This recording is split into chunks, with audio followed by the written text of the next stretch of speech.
For payment on any invoice, if your item has been added to the basket and you wish to settle the payment, simply click on Proceed to Pay and complete the process here.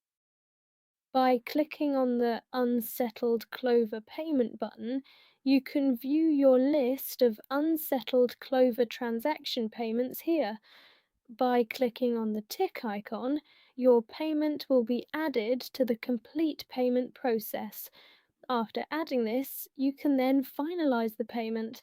For example, if your total payable amount is €50 and your unsettled payment amount is €25, with €25 still pending, you can add another payment, select a payment method, and complete the remaining pending amount.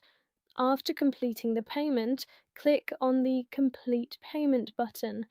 Here, you will see that your unsettled payment has been completed successfully. And you can clearly see, by simply clicking on the Unsettled Clover Payment option, that the specific payment has now been successfully removed from this entire list. So, it can be settled successfully.